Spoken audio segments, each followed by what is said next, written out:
দেশের মানুষ জানে বিগত এক যুগেরও বেশি সময় ধরে এই দেশের মানুষের বাক স্বাধীনতা হরণ করা হয়েছিল, সকল প্রকার রাজনৈতিক স্বাধীনতা হরণ করা হয়েছিল তাদের ভোটের অধিকার। এক যুগেরও বেশি সময় ধরে বিএনপি সহ বাংলাদেশের সকল রাজনৈতিক দল যারা গণতন্ত্রে বিশ্বাস করে, বাংলাদেশের মানুষের ভোটের অধিকারে বিশ্বাস করে, সেই দলগুলো ধীরে ধীরে আন্দোলন গড়ে তুলেছিল এবং 2024 সালের 5ই আগস্ট সমগ্র দেশের ছাত্র জনতা সহ সকল নারী পুরুষ সকলে রাজপথে নেমে এসেছিল এবং সেই দিন স্বৈরাচার পালিয়ে যেতে বাধ্য হয়েছিল এই বাংলাদেশ থেকে। প্রিয় ভাই বোনেরা, বাংলাদেশের মানুষ তাদের হারিয়ে যাওয়া ভোটের অধিকারকে প্রতিষ্ঠিত করেছে। বাংলাদেশের মানুষ তাদের কথা বলার অধিকার যা কেড়ে নেওয়া হয়েছিল এক যুগের বেশি সময় ধরে, সেই অধিকারকে আবার বাংলাদেশের মানুষ প্রতিষ্ঠিত করেছে। প্রিয় বগুড়াবাসী, বাংলাদেশের মানুষ দেখেছিল সেই এক যুগ সময় ধরে যখন মানুষের ভোটের অধিকার ছিল না, কথা বলার অধিকার ছিল না, আমরা দেখেছিলাম কিভাবে দেশে কথা বলেছিল উন্নয়নের, কিন্তু উন্নয়নের নাম করে মেগা প্রজেক্টের নাম করে কিভাবে সেদিন মেগা দুর্নীতি করা হয়েছিল। বাংলাদেশ থেকে এই দেশের মানুষের লক্ষ লক্ষ কোটি কোটি টাকা কিভাবে বিদেশে পাচার হয়েছে দেশের মানুষ দেখেছে সেটি। প্রিয় ভাই বোনেরা, বিগত ফেব্রুয়ারি 12 তারিখে এই দেশের মানুষ তাদের ভোটের অধিকারকে প্রয়োগ করেছে। যেই অধিকার কেড়ে নেওয়া হয়েছিল, ভোটের অধিকার প্রয়োগ করার মাধ্যমে বাংলাদেশের মানুষ রায় দিয়ে দিয়েছে যে দেশের মানুষ কাদেরকে দেশের দায়িত্ব আগামী 5 বছর দিতে চায় এবং 12 তারিখের নির্বাচনে বাংলাদেশের মানুষ পরিষ্কারভাবে বাংলাদেশ জাতীয়তাবাদী দলকে আগামী 5 বছর দেশ পরিচালনা করার দায়িত্ব দিয়েছে। প্রিয় ভাই বোনেরা, নির্বাচন হয়েছে, নির্বাচনের আগে দিয়ে আমরা বলেছিলাম দেশের মানুষকে যে কিভাবে আমরা যদি দায়িত্ব দেয় দেশের মানুষ, তাহলে আমরা কিভাবে দেশ পরিচালনা করব। আজকে এই বগুড়ার গাবতলীতে আমরা ফ্যামিলি কার্ড বিতরণ করে এসেছি। দেশের মানুষের সামনে প্রতিশ্রুতি দিয়েছিলাম যে বিএনপি যদি সরকার গঠন করতে সক্ষম হয় আল্লাহর রহমতে, তাহলে এই দেশের মায়েদেরকে স্বাবলম্বী করার জন্য আমরা ফ্যামিলি কার্ড চালু করব। সেই প্রতিশ্রুতির কাজ, আমরা প্রতিশ্রুতি বাস্তবায়নের কাজ সরকার গঠন করার সাথে সাথে আমরা শুরু করেছি। প্রিয় ভাই বোনেরা, শুধু তাই নয়, এইখানে এই মঞ্চে দাঁড়িয়ে আমি বলেছিলাম আপনাদের এরকম হাজার হাজার মানুষের সামনে আমি বলেছিলাম বিএনপি যদি সরকার গঠন করতে সক্ষম হয় তাহলে আমরা দেশের কৃষক ভাইদের পাশে দাঁড়াবো এবং কৃষক ভাইদেরকে, মা বোনদেরকে যেমন ফ্যামিলি কার্ড দেব, কৃষক ভাইদেরকে আমরা কৃষক কার্ড পৌঁছে দেব। প্রিয় ভাই বোনেরা, সেই কাজেরও বাস্তবায়ন আমরা শুরু করছি পর্যায়ক্রমিকভাবে। শুধু তাই নয়, এই মঞ্চে দাঁড়িয়ে আমি আপনাদের সামনে বলেছিলাম বাংলাদেশ জাতীয়তাবাদী দলের পরিকল্পনা ছিল আমরা যদি সরকার গঠনে সক্ষম হই তাহলে যে সকল কৃষক ভাইদের 10,000 টাকা পর্যন্ত কৃষি ঋণ আছে, সেই কৃষি ঋণ সুদ সহ আমরা মওকুফ করব সরকার গঠন করলে। ইনশাআল্লাহ আল্লাহর রহমতে আপনাদের দোয়ায় সেই কাজটিও আমরা সরকার গঠনের প্রথম 10 দিনের মধ্যে ইনশাআল্লাহ সম্পন্ন করেছি, যার ফলে সারা বাংলাদেশে 12 লক্ষ কৃষকের ঋণ মওকুফ হয়ে গেছে সুদ সহ। প্রিয় ভাই বোনেরা, এই যে পাশে বায়তুল হাফিজ জামে মসজিদ, আমরা এই মঞ্চে দাঁড়িয়ে আমি আপনাদের সামনে বলেছিলাম বাংলাদেশ জাতীয়তাবাদী দল বাংলাদেশের মানুষের কাছে প্রতিশ্রুতি দিয়েছে যে সরকার গঠন করতে আমরা সক্ষম হলে পরে এই যে মসজিদ বলেন, এতিমখানা বলেন, এখানে ইমাম সাহেব আছেন, মুয়াজ্জিন সাহেব আছেন, খতিব সাহেব আছেন সহ অন্য ধর্মের যে ধর্মীয় গুরুরা আছেন, তাদের জন্য আমরা সরকারের পক্ষ থেকে একটি সম্মানের ব্যবস্থা করব, যাতে এই মানুষগুলো একটু আত্মসম্মান নিয়ে বেঁচে থাকতে পারে। প্রিয় ভাই বোনেরা, আপনাদের দোয়ায়, আল্লাহর রহমতে আমরা ইনশাআল্লাহ সেই কাজটি আলহামদুলিল্লাহ বাস্তবায়ন করতে সক্ষম হয়েছি। প্রিয় ভাই বোনেরা, আপনাদেরকে আমরা বলেছিলাম, দেশের মানুষকে বলেছিলাম যে আমরা এই বগুড়ার সন্তান শহীদ রাষ্ট্রপতি জিয়াউর রহমান, তার একটি বিখ্যাত কর্মসূচি খাল খনন কর্মসূচি আমরা শুরু করব। কারণ আমরা দেখেছি বর্ষার সময় যে খালগুলো, নদীগুলো ভরাট হয়ে যাওয়ার কারণে কিভাবে বর্ষার সময় অনেক এলাকা প্লাবিত হয়, কিভাবে গ্রামের মানুষ, শহরের মানুষ সকলে কষ্ট পায়, সম্পদ নষ্ট হয়, গবাদি পশু নষ্ট হয়, ফসল নষ্ট হয়। এই সমস্যার সমাধান করতে হবে। আমরা দেখেছি কিভাবে গ্রামের বিভিন্ন জায়গায়, এমনকি বর্ষার সময় অনেক জায়গায় খরা চলে, মানুষ পানি পায় না, কারণ খালগুলো সব ভরাট বা বন্ধ হয়ে গিয়েছিল, নদীগুলো ভরাট হয়ে গেছিল। আমরা সেজন্য বলেছিলাম ইনশাল্লাহ আগামী 5 বছর আমরা 20,000 কিলোমিটার খাল খনন করব। আপনাদের কাছে যে প্রতিশ্রুতি দিয়েছিলাম, সেই খাল কাটার প্রতিশ্রুতির কাজও আমরা বাস্তবায়ন করেছি, সেই কাজও আমরা শুরু করেছি। প্রিয় ভাই বোনেরা, প্রিয় ভাই বোনেরা,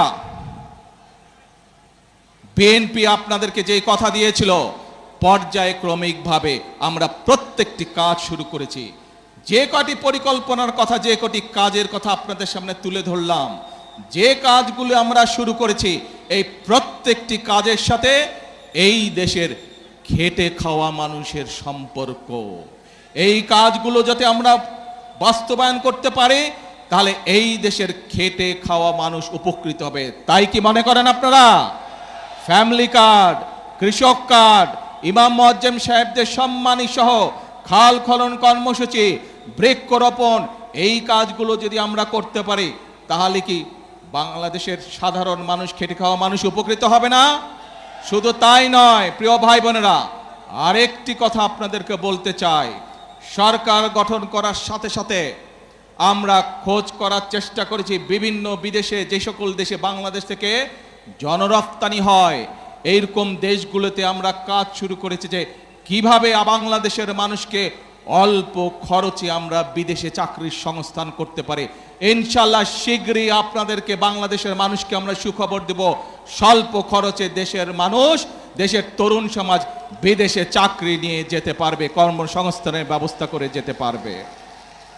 এখন প্রিয় ভাই বোনেরা, 5ই আগস্ট সকলের মনে আছে, 2024 5ই আগস্ট এই দেশ থেকে স্বৈরাচার বিদায় হয়েছে। তার আগের একটি ঘটনা আপনাদের সামনে তুলে ধরি। 2016 সাল, দেশনেত্রী খালেদা জিয়া সমগ্র জাতির সামনে 2030 ভিশন দিলেন, অর্থাৎ 2030 সাল পর্যন্ত বিএনপি দেশকে কিভাবে সাজাতে চায়। শুধু তাই নয়, একই সাথে উনি দেশের মানুষের সামনে বিভিন্ন বিষয় সংস্কার প্রস্তাব উপস্থাপন করলেন। পরবর্তীতে আবারও বিএনপি, বাংলাদেশ জাতীয়তাবাদী দল, যে সকল রাজনৈতিক দলকে সাথে নিয়ে রাজপথে আন্দোলনে ছিল, সকল রাজনৈতিক দলকে একসাথে নিয়ে দেশের মানুষের সামনে আমরা আবার সংস্কার প্রস্তাব উপস্থাপন করেছি।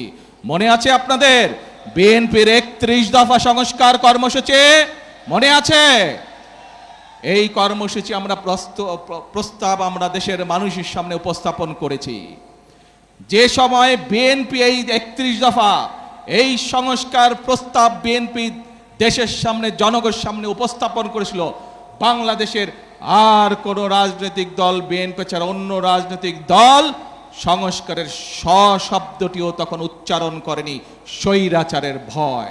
কিন্তু আপনাদের দল, বাংলাদেশ জাতীয়তাবাদী দল, বাংলাদেশের মানুষের খেটে খাওয়া রাজনৈতিক দল, মানুষের রাজনৈতিক দল, বাংলাদেশের কৃষকের রাজনৈতিক দল, বাংলাদেশের মা বোনদের রাজনৈতিক দল, বাংলাদেশের ছাত্র জনতার রাজনৈতিক দল, বাংলাদেশ জাতীয়তাবাদী দল স্বৈরাচারের রক্তচক্ষুকে উপেক্ষা করে 31 দফা সংস্কার দিয়েছিল। কারণ আমরা দেখেছিলাম স্বৈরাচার বিগত 16 বছরে কিভাবে পরতে পরতে দেশকে ধ্বংসের দ্বার প্রান্তে নিয়ে গেছে, কিভাবে দেশের স্বাস্থ্য ব্যবস্থাকে ধ্বংস করে দিয়েছিল, কিভাবে দেশের ব্যাংকিং ব্যবস্থাকে ধ্বংস করে দিয়েছিল, কিভাবে দেশের যোগাযোগ ব্যবস্থাকে ধ্বংস করে দিয়েছিল, কিভাবে দেশের শিক্ষা ব্যবস্থাকে ধ্বংস করে দিয়েছিল।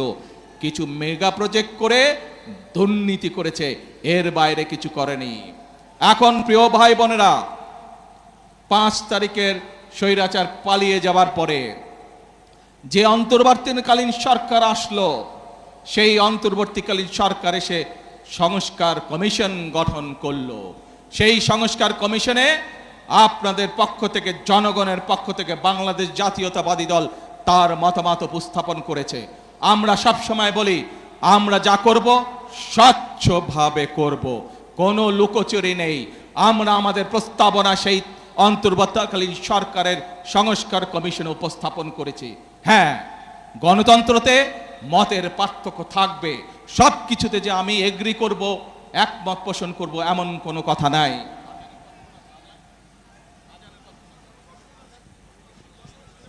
আমরা সেখানে কতগুলো বিষয় দ্বিমত পোষণ করেছি অন্য অন্য দলের সাথে, এবং সেই মিটিং থেকে বেরিয়ে এসে আমরা জনগণের সামনে, দেশের মানুষের সামনে পরিষ্কারভাবে তুলেছি আমরা যে কোন কোন বিষয়ে আমরা একমত এবং কোন কোন বিষয়ে আমরা দ্বিমত পোষণ করি। এই সংস্কার কমিশনের আলোচনার পর আপনারা দেখেছেন সেই অন্তর্বর্তীকালীন সরকার সংসদের দক্ষিণ প্লাজাতে একটি অনুষ্ঠান করলো, যেখানে জুলাই সনদ নামে সনদটি স্বাক্ষর করলো।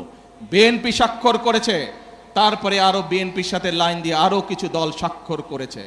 প্রিয় ভাই বোনেরা, এই বিগত 17 বছর আন্দোলনে বিএনপির শত শত নেতাকর্মী গুম খুনের শিকার হয়েছে। বিএনপির লক্ষ লক্ষ অর্ধ কোটি নেতাকর্মী গায়েবী মামলায় নির্যাতিত হয়েছে। আজ এই হাজারো মানুষের সামনে দাঁড়িয়ে, এই মিডিয়ার সামনে পরিষ্কারভাবে আমি আবারও বলে দিতে চাই, সংসদের দক্ষিণ প্লাজায় দাঁড়িয়ে বাংলাদেশ জাতীয়তাবাদী দল যে জুলাই সনদে সই করে এসেছে, সেই জুলাই সনদের প্রত্যেকটি শব্দ, প্রত্যেকটি অক্ষর আমরা ইনশাআল্লাহ এক এক করে বাস্তবায়ন করব। কিন্তু বারবার পরিষ্কারভাবে এই কথা বলে দেওয়ার পরেও আমরা দেখলাম যে কিছু রাজনৈতিক দল সংসদে এবং সংসদের বাইরে জনগণকে বিভ্রান্ত করার জন্য কিছু কথাবার্তা তারা বলা শুরু করেছে। প্রিয় ভাই বোনেরা, অন্তর্বর্তীকালীন সরকার 11টি কমিশন করেছিল। 11টি কমিশনের মধ্যে সংবিধান আছে, বিচারের বিষয় আছে, প্রশাসনিক আছে, স্বাস্থ্য আছে, নারী আছে। আজকে ষড়যন্ত্রের গন্ধ পাচ্ছি আমরা। খেয়াল করে দেখবেন, যারা এই সংস্কার করে যারা জনগণকে বিভ্রান্ত করতে যাচ্ছে, জুলাই সনদের সম্পর্কে বিভ্রান্ত করতে চাচ্ছে, তারা কিন্তু নারীর স্বাধীনতা অথবা নারীর উন্নয়ন নিয়ে কোনো কথা বলে না। তারা ওষুধের, বাংলাদেশের মানুষের চিকিৎসার জন্য যে চিকিৎসা কমিশন করা হয়েছিল, বাংলাদেশের মানুষ যাতে ওষুধ সহজে পেতে পারে, চিকিৎসা সহজে পেতে পারবে, সেইটির ব্যাপারে তারা কোনো কথা বলে না। কিভাবে প্রশাসনকে ঠিক করতে হবে সেইটির কথা তারা বলে না। কিভাবে আইন শৃঙ্খলা ঠিক করতে হবে সেইটির কথা তারা বলে না। তারা শুধু সংবিধান এই বিষয়ে কথা বলে। প্রিয় ভাই বোনেরা, দেখেন তারা কিভাবে বিভ্রান্ত করছে। নির্বাচনের সময় আমি আপনাদের বলেছিলাম যে কিভাবে তারা বিভ্রান্ত করছে। এই গুপ্ত বিভ্রান্তকারীরা আবারও এখন এই বিভ্রান্তের কাজ শুরু করেছে। তারা দুদিন আগের ঘটনা, এই গতকালকের ঘটনা, ময়মনসিংহের ওদিকে একটি জেলায় একটি ব্যক্তিগত তুচ্ছ ঘটনা ঘটেছে। এক ছেলে এক মেয়ের সাথে প্রেম করত, তারা বিয়ে শাদী করেছে, তাদের পরিবারের সমস্যা দেখেছেন আপনারা, ফেসবুকে দেখেছেন না? কিন্তু সাথে কি এটাও দেখেছেন, একটি পারিবারিক একটি ব্যক্তি ঘটনাকে কারা রাজনৈতিক রূপ দিয়ে দেশে অশান্তি সৃষ্টির চেষ্টা করেছে। দেখেছেন আপনারা সবাই। প্রিয় ভাই বোনেরা, এদের সম্পর্কে সতর্ক থাকতে হবে। মুক্তিযুদ্ধের সময় আমরা দেখেছি তারা কিভাবে বিভ্রান্তির চেষ্টা করেছে দেশের মানুষকে। ৮৬ সালের নির্বাচনে আমরা দেখেছি তারা কিভাবে বিভ্রান্ত করার চেষ্টা করেছিল দেশের মানুষকে।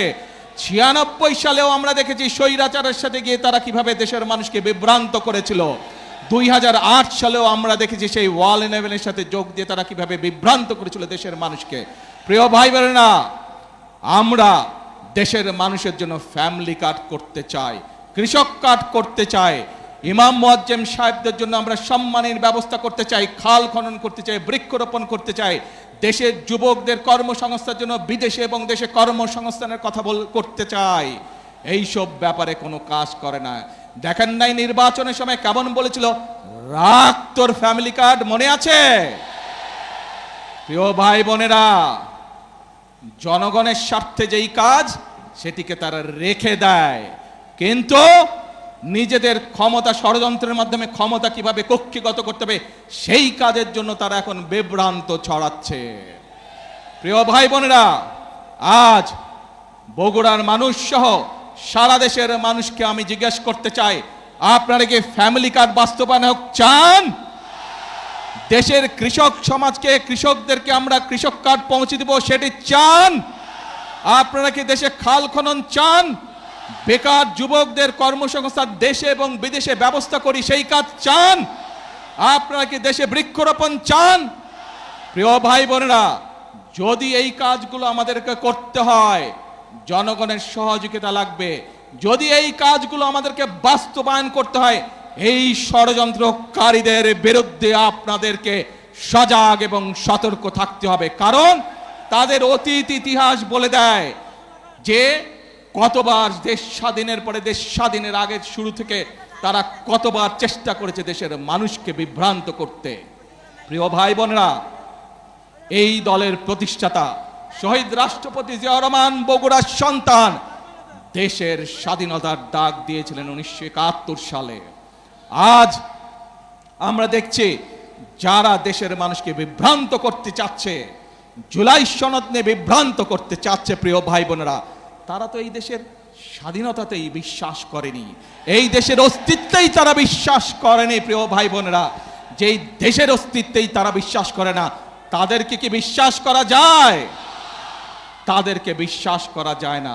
যেহেতু তাদেরকে বিশ্বাস করা যায় না, প্রিয় ভাই বোনেরা, বাংলাদেশের মানুষ বিগত 12 তারিখের নির্বাচনে ম্যান্ডেট দিয়েছে বিএনপিকে আগামী 5 বছর রাষ্ট্র পরিচালনা করার জন্য। কারণ আমি যেই পরিকল্পনার কথাগুলো আপনাদের সামনে তুলে ধরেছি, এর সাথে আরো যে করে পরিকল্পনা আছে, যেই 31 দফা আমরা মানুষের সামনে দিয়েছি, যেই জুলাই সনদে আমরা সই করে এসেছি সংসদের দক্ষিণ প্লাজায়, দেশের মানুষ ম্যান্ডেট দিয়েছে সেই জুলাই সনদ বাস্তবায়ন করার জন্য। কোনো বিভ্রান্তিকর পরিস্থিতিতে আমরা পা দেব না। বাংলাদেশের মানুষ ম্যান্ডেট দিয়েছে যেই সকল রাজনৈতিক প্রতিশ্রুতি দেশের মানুষের জীবনযাত্রার মান উন্নয়নের জন্য আমরা মানুষকে প্রতিশ্রুতি দিয়েছি, বাংলাদেশের মানুষ আমাদেরকে ম্যান্ডেট দিয়েছিল সেই কাজগুলো বাস্তবায়ন করার জন্য। ঠিক ইনশাআল্লাহ। প্রিয় ভাই বোনেরা, আমি আপনাদেরই ভাই, আমি আপনাদেরই সন্তান। আজ যে পরিকল্পনাগুলো বিএনপি নির্বাচনের আগে আপনাদের দিয়েছে, যেই পরিকল্পনাগুলো আমরা বাস্তবায়নের কাজ শুরু করেছি, এই কাজগুলো আপনাদের সন্তান হিসেবে, বগুড়ার সন্তান হিসেবে যদি আমি করতে পারি, তাহলে নিশ্চয়ই আপনাদের গৌরব বৃদ্ধি পাবে, বগুড়ার প্রতিটি মানুষের গৌরব বৃদ্ধি পাবে। আজ আমি আপনাদের মুরব্বী সহ সকলের, মা বোন সহ সকলের দোয়া যেমন চাই, আমি আপনাদের সমর্থন তেমন চাই, এবং আপনাদের মাধ্যমে, মিডিয়ার মাধ্যমে সারা বাংলাদেশের সমর্থন চাই। যারা দেশে গোলযোগ সৃষ্টির আবার পায় তারা করছে, ঠিক যেভাবে পালিয়ে যাওয়া স্বৈরাচার বলেছিল, দেশনেত্রী খালেদা জিয়া যখন দেশ পরিচালনার দায়িত্বে পেলেন, স্বৈরাচার বলেছিল 1 মিনিটও শান্তিতে থাকতে দিব না, মনে আছে? সেই একই ভূত কিন্তু আবার এদের উপরেও সাওয়ার করেছে। দেখেন কেমন আন্দোলন আন্দোলন কথা বলে, আর ব্যক্তি ঘটনাকে কিভাবে রাজনৈতিক রূপ দিতে চায়, ঠিক দিনাজপুরের ইয়াসমিনের ঘটনার মতন। যে ওই ঘটনাকে রাজনৈতিক রূপ দিয়ে দেশে অশান্তি তৈরি করা হয়েছিল, 172 দিনের হরতাল ডাকা হয়েছিল, মনে আছে নিশ্চয়ই আপনাদের। আসুন, আজ সময় হয়েছে, মানুষ ম্যান্ডেট দিয়েছে বিএনপিকে তাদের পরিকল্পনা বাস্তবায়ন করার জন্য। মানুষ ম্যান্ডেট দিয়েছে বিএনপিকে যেই জুলাই সনদে বিএনপি স্বাক্ষর করছে সেই জুলাই সনদ বাস্তবায়ন করার জন্য। কাজেই যার ম্যান্ডেট বাংলাদেশের জনগণ আমাদেরকে দিয়েছে, যেই প্রতিশ্রুতি জনগণকে আমরা দিয়েছি, আসুন আল্লাহর রহমতে আজকে এই মিটিংয়ে আমরা প্রতিশ্রুতি শপথ গ্রহণ করতে চাই। প্রত্যেকটি সেই শপথ হবে, প্রত্যেকটি প্রতিশ্রুতি ইনশাল্লাহ যাতে আমরা বাস্তবায়ন করতে পারি, প্রত্যেকটি প্রতিশ্রুতি আমরা বাস্তবায়ন করব। প্রিয় ভাই বোনেরা, বগুড়া সিরাজগঞ্জ থেকে বগুড়া রেল লাইন, এইটি বগুড়ার মানুষের একটি অন্যতম প্রধান দাবি। ইনশাল্লাহ শীঘ্র এই কাজ আমরা শুরু করব। প্রিয় ভাই বোনেরা, বগুড়া সহ আশেপাশের অনেকগুলো অঞ্চল কৃষি প্রধান অঞ্চল। আমরা চাই আমাদের কৃষিজাত পণ্য দেশে যেমন থাকবে, বিদেশেও রফতানি হবে। আমি এর মধ্যেই কাজ শুরু করেছি কিভাবে এই যে আমাদের এয়ারপোর্টটি আছে, এখানে কার্গো প্লেন কিভাবে আসতে পারে এবং আমাদের উৎপাদিত কৃষিজাত পণ্য আমরা বিদেশে রফতানি করতে পারি। শুধু তাই নয় প্রিয় ভাই বোনেরা, ইনশাল্লাহ শীঘ্র আমি কাজ শুরু করব কিভাবে যে বগুড়া বিশ্ববিদ্যালয়, সেখানে কৃষি প্রকৌশলী সহ চিকিৎসা, এই বিষয়গুলোকে কিভাবে আমরা এখানে ইনক্লুড করে বিশ্ববিদ্যালয়ের কাজ শুরু করতে পারি, শীঘ্র ইনশাল্লাহ সেই কাজ শুরু করব। প্রিয় ভাই বোনেরা, এই সকল কাজ আমি তখনই করতে পারবো যখন আপনারা আমার হাতকে শক্তিশালী করবেন। আজকে এই মিটিংয়ে আসুন সেই কথা আমি ফিরে যাব। এই দেশ শহীদ জিয়া যুদ্ধ করে স্বাধীনতার ডাক দিয়ে যুদ্ধ করে স্বাধীন করেছিলেন। এই দেশ বাংলাদেশের গণতান্ত্রিকামী মানুষের দেশ। এই দেশ যারা 1971 সালের স্বাধীনতায় বিশ্বাস করে, তাদের দেশ এই বাংলাদেশ। কাজে আসুন আমরা সেই কাজ করব, অর্থাৎ করব কাজ, গর্ব দেশ, সবার আগে বাংলাদেশ। আল্লাহ হাফেজ। বাংলাদেশ জিন্দাবাদ, বাংলাদেশ জাতীয়তাবাদী দল জিন্দাবাদ।